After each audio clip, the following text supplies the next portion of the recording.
It is so simple, ladies and gentlemen.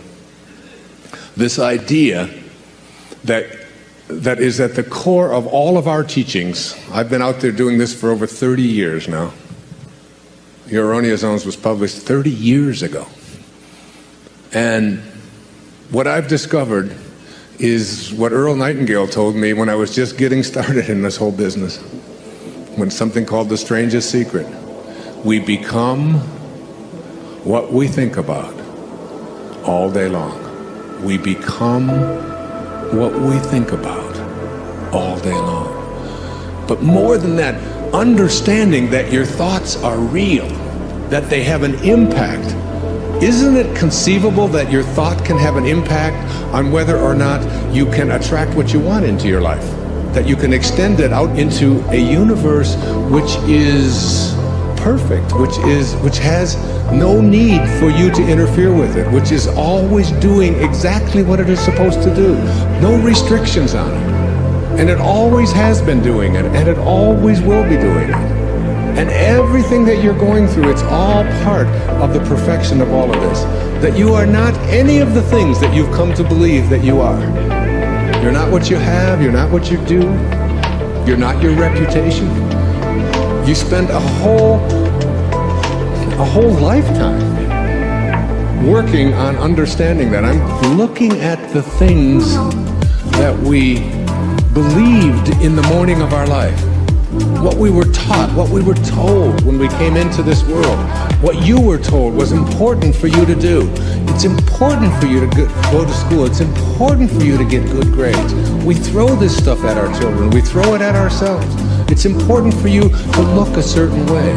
It's important for you to make the team. It's important for you to defeat somebody else. It's important for you to make a lot of money, to advance in your profession. It's important for you to be a good daughter, to be a good mother, to take care of your family.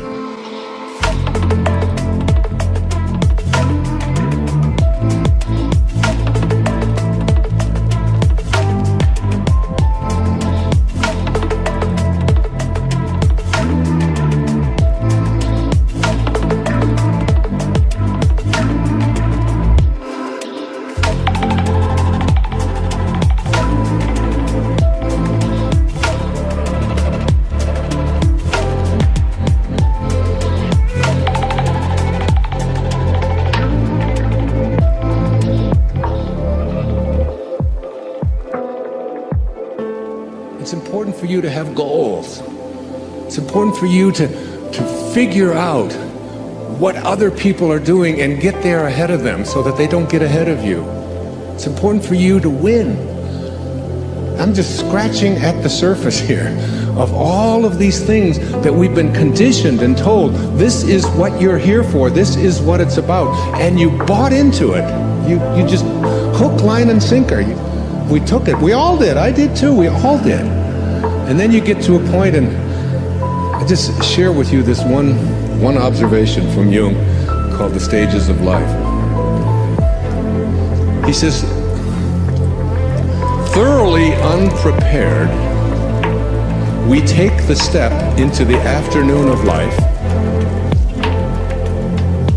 Worse still, we take this step with the false presupposition that our truths and ideas will serve as hitherto.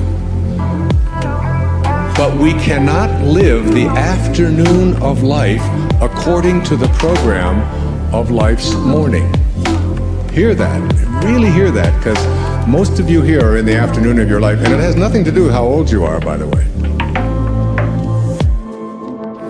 We cannot live the afternoon of life according to the program of life's morning.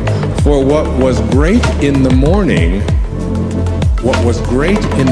of your life, getting the grades, making the cheerleading team, being a good daughter, getting the gold star, saving your money, getting the job, whatever it is, what was great in the morning will be little at evening. And what in the morning was true, which is a big word here today, what in the morning was true will at evening have become a lie.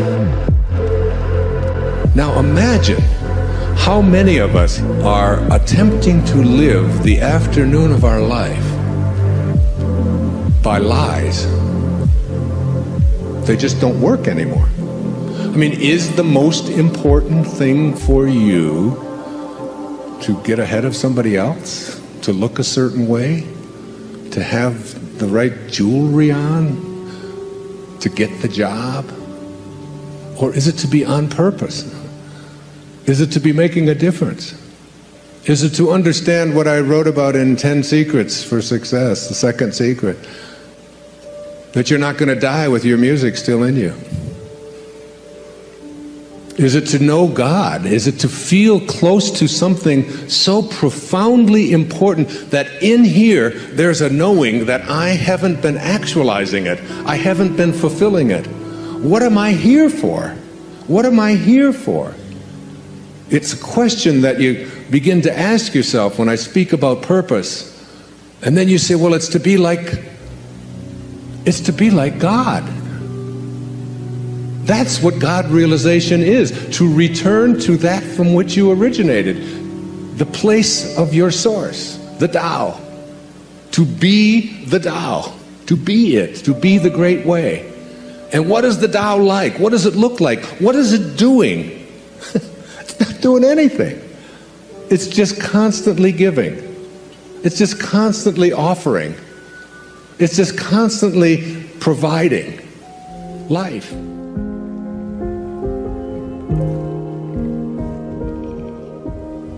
Billions and billions of life forms emanating from this invisible source that has always been, just continuously doing it.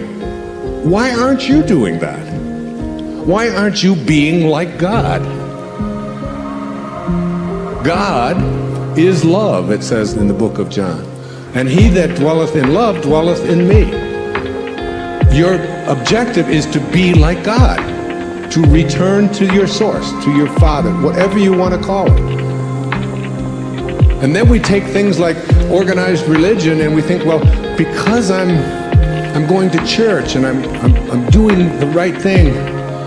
But you have to remember that the source, that the Tao, excludes no one.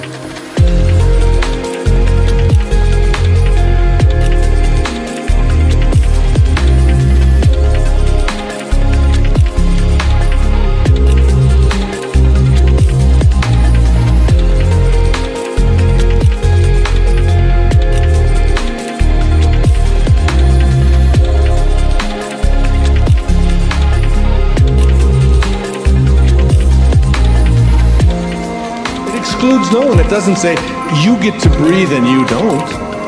It does say you get to have hair and you don't. It does those things, right? But it doesn't say you get life and you don't. It says it's for all of you. You're all one.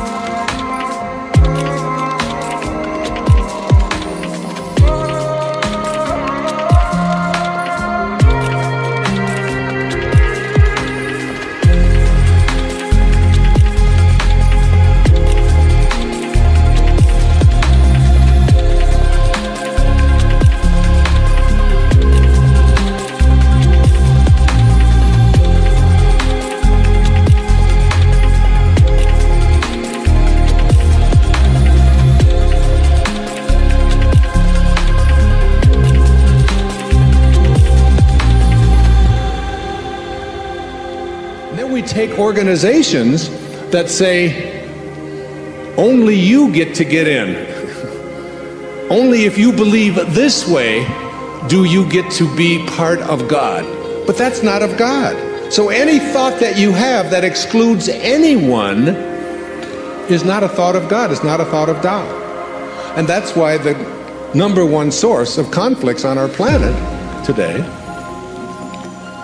is about organized religions fighting organized religions. And none of it is of God. Anything that divides us weakens us. Anything. Any thought that you have that divides you from somebody else, that makes you better than somebody else, that says this, any judgmental thought at all like that is not a thought of source.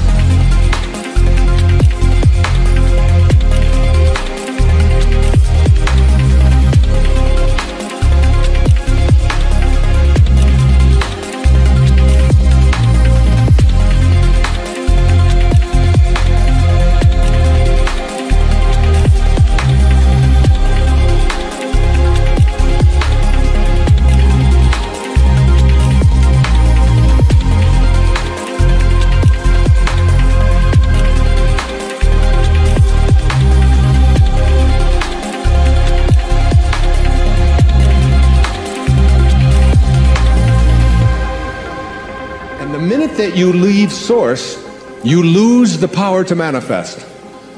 You lose the power to attract into your life what you want. You have moved away from source. And any thought that unites us, that includes us, that is of service, any thought of spirit and spirituality that brings us together as one and recognizes the truth that all of us have come from the same source and that we are all breathing the same air and that we all came from the same place. So where does any organization that includes one and excludes other fit on the God realization scale?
If you want to live the Tao, if you want to live this thing I'm speaking about and get yourself back into balance, if you want to be in balance,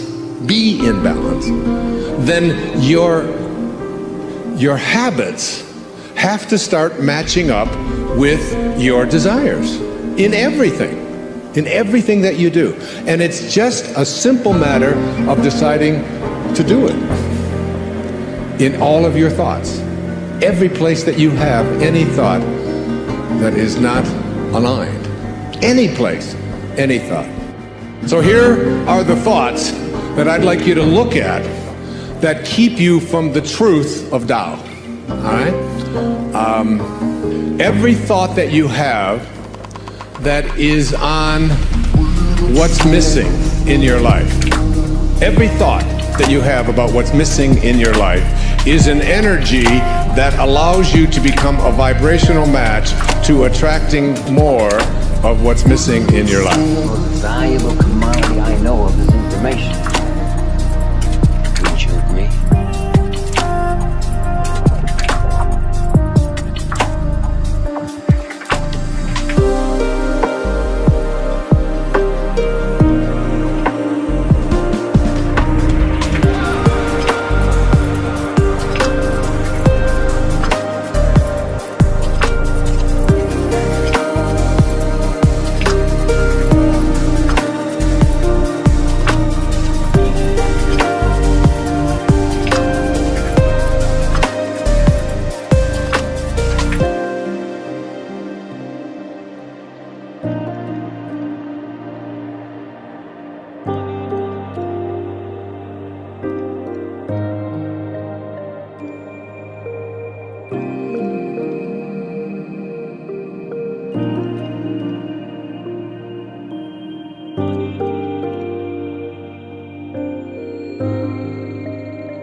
Say sure, metal.